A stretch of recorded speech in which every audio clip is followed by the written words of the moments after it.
The palace of the Varath sovereignty's primary seat was not the kind of place the mission briefing had fully prepared him for. Briefings prepared you for facts, dimensions, protocols, historical context, the specific behavioral landscape of a court whose culture you were entering for the first time. They did not prepare you for the quality of a space that had been built and maintained and inhabited continuously for long enough that the building and the maintaining and the inhabiting had become continuous with each other, so that the palace was not a structure containing a history, but was the history made spatial, the centuries visible in the layering of the architecture, each addition and modification carrying the quality of the period that had produced it.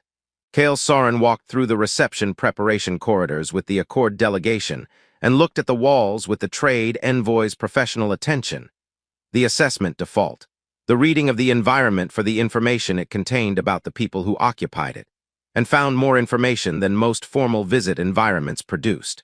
He was 35 years old and had been doing this work for 9 years across 7 civilizations, and the quality that 9 years had built in him was not the economic modeling capability his file emphasized. His file was accurate as far as it went. The economic modeling was real and was useful. What the file did not document was the simpler quality underneath it. He was good at sitting in silence. Most negotiators filled silence with words because silence in a negotiation felt like loss, like ceded ground, like the absence of control. He had found over 9 years that the things people said to fill silence were more accurate than the things they said when the silence wasn't there. So he sat in it. He waited. He let the room tell him what it was. The Accord delegation was 4 people. Behind him, the commercial attaché was reviewing the preliminary framework documentation on her tablet with the focused quality of someone who had been preparing for this consultation for 11 months and who was, in the last corridor before the reception hall, conducting a final review. The legal framework specialist was doing the same with the contractual provisions. The cultural liaison, a woman named Coordinator Vey who had been managing cross-civilizational behavioral protocol for 6 years, and who had the specific, alert quality of someone whose function was the management of exactly the kind of misstep that formal visits produced, was reviewing the behavioral protocols with the quality of someone who had reviewed them already, and was reviewing them again, because the reviewing was the last available action before the room where the actions had real consequences. Kale was not reviewing anything. He had reviewed everything, and he was now in the reception preparation corridor looking at the walls. They entered the reception hall. The hall had the Varath formal aesthetic, not the ostentatious formal of civilizations that used their formal spaces to communicate wealth, but the formal of a civilization that had developed, over centuries, very strong convictions about what restraint communicated, and that had built those convictions into every surface of the spaces where significant things happened. The court was assembled in the layered arrangement of a hierarchical culture conducting a formal occasion, the senior members at the center, and the distribution of the peripheral members following the distances their roles prescribed. The whole arrangement having the quality of something that had been practiced enough times that the practicing had become the thing itself. Queen Myra Varath entered through the hall's primary access. She was 42 years old by the Varath calendar's conversion, the 23rd of her line, and she entered the reception with the quality of someone for whom the weight of that lineage was not ceremonial but actual. Not performed gravity, actual gravity. The specific, continuous awareness of someone who carried something very large, and whose carrying had become part of how they moved through every room. She was composed with a composition that was structural rather than applied. She had the Varath physical characteristic, the pointed ears through dark hair dressed in the formal style, and she had the quality of someone who was fully present in the institutional sense while remaining, somewhere interior, in the space where the actual assessment was happening. Kale looked at her with the trade envoy's professional attention. He was doing this in the reception's 3rd minute when the hall's eastern doors opened. The child entered. She was approximately 7 years old, small with the Varath pointed ears more pronounced at her scale, the dark hair recently and not entirely successfully tidied. She was wearing a formal occasion dress with the specific, contained reluctance of a child who has been told the dress is required, and who has accepted the requirement without agreeing with it. She walked into the reception hall with the quality of someone who had a purpose and was moving toward it, not the purposeful movement of someone performing purpose, but the actual movement of someone who knew where they were going. The court went still. Not the held-breath stillness of protocol broken, the different stillness of a room that knew something the Accord delegation did not know, watching something begin that the room had been waiting for. The quality of the stillness was the quality of held attention, of people who had been waiting with the patient, careful quality of people who had been told a thing was coming, and who had been holding the telling carefully. The child walked past the commercial attaché, past the legal framework specialist, past coordinator Vey. She stopped in front of Kale. She looked up at him with the recognition quality, the quality of someone arriving at the end of a search rather than the beginning of an encounter. He read it in 3 seconds with the assessment attention that was his professional default, which was the attention that saw what was actually there rather than what the situation suggested should be there.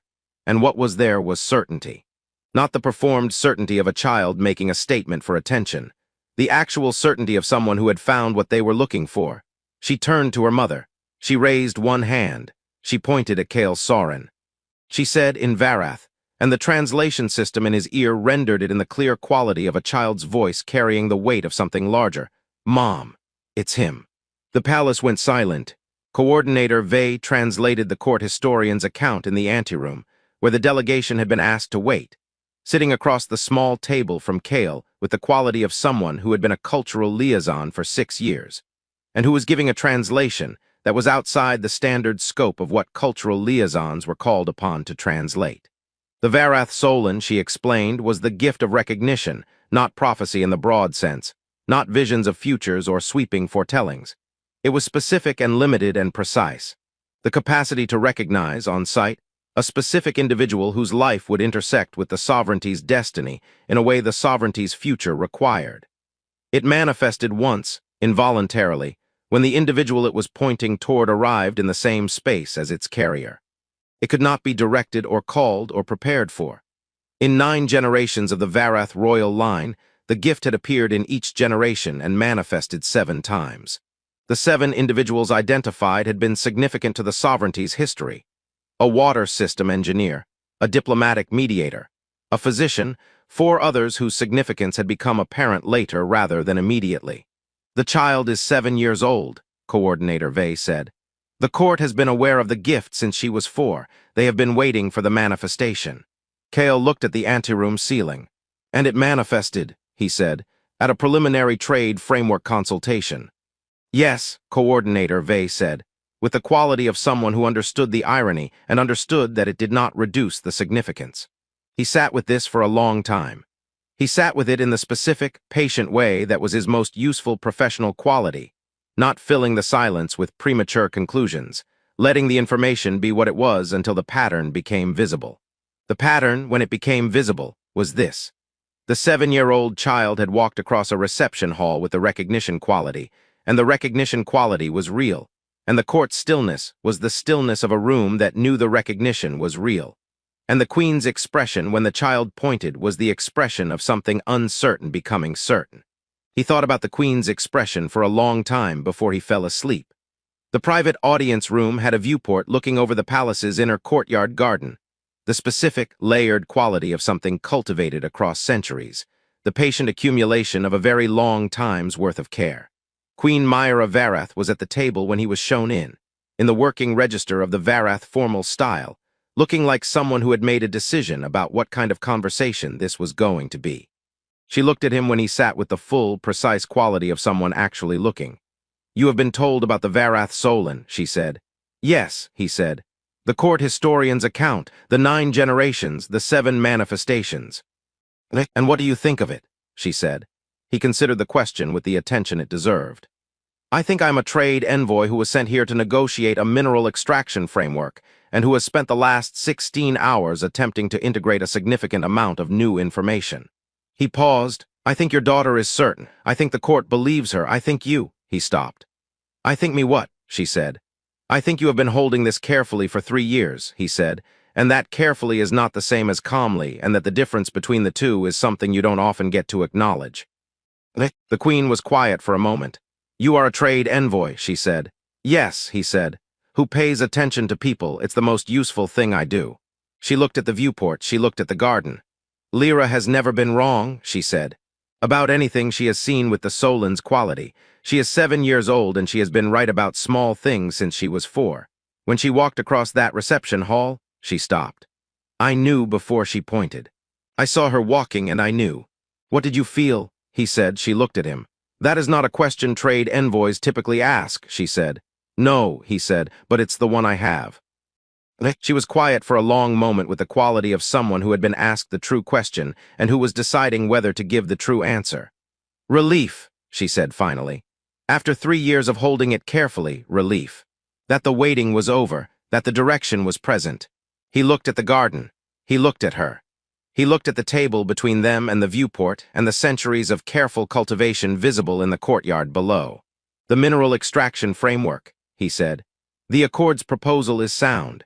Your sovereignty's position on the transit corridor rights is also sound. The gap between them is not as large as the preliminary positions suggest.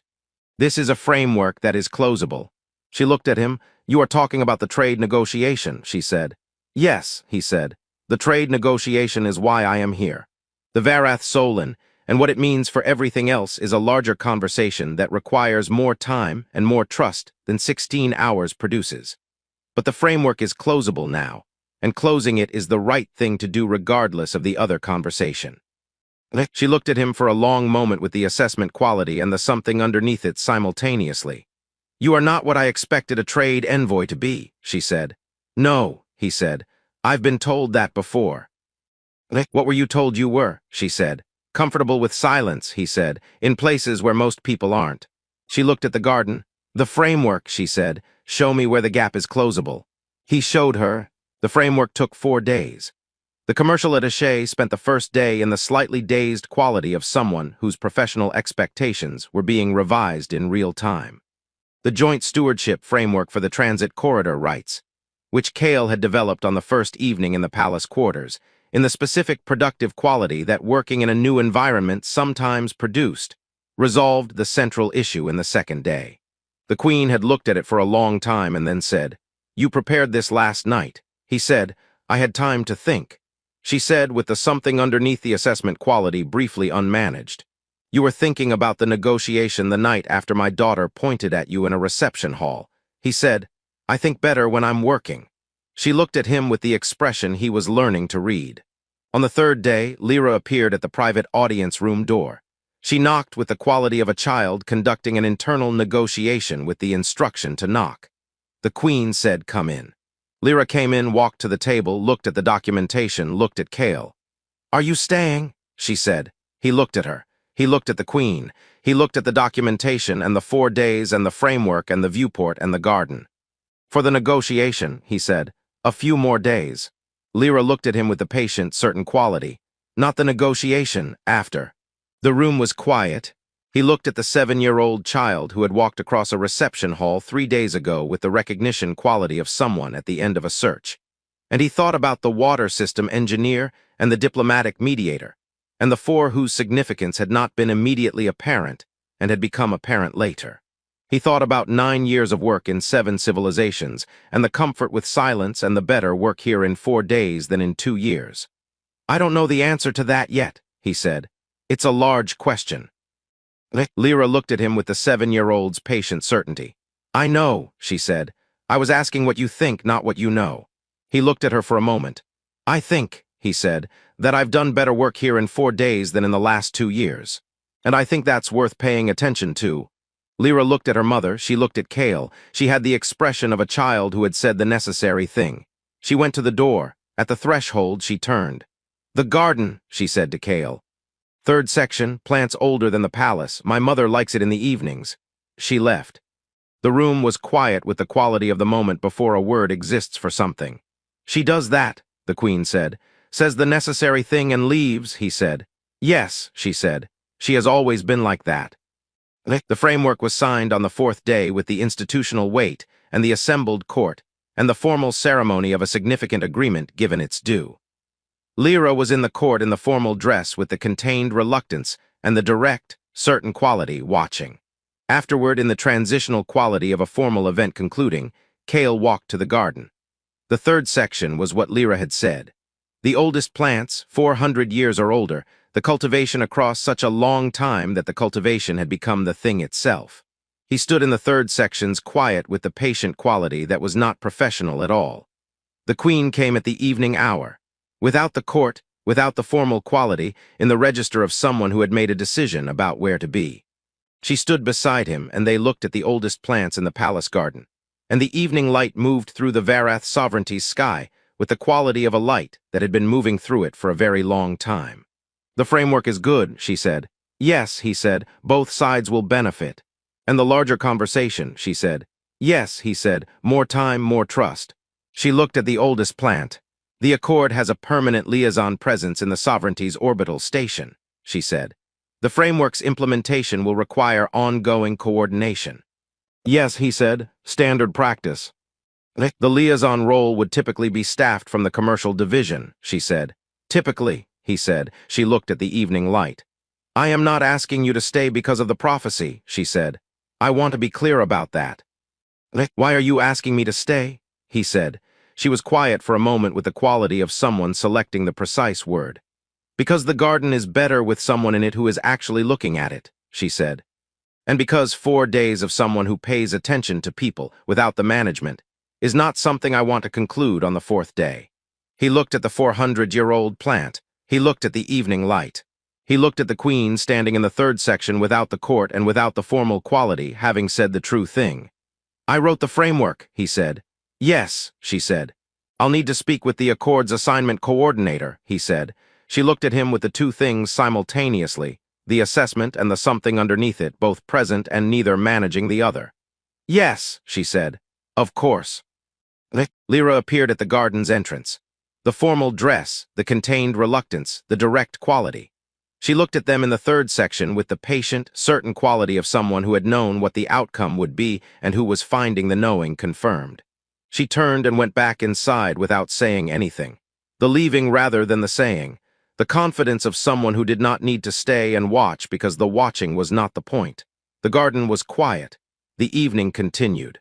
The Varath sovereignty's capital moved through its evening operations in the layered, patient way of a civilization that had been doing this for a very long time.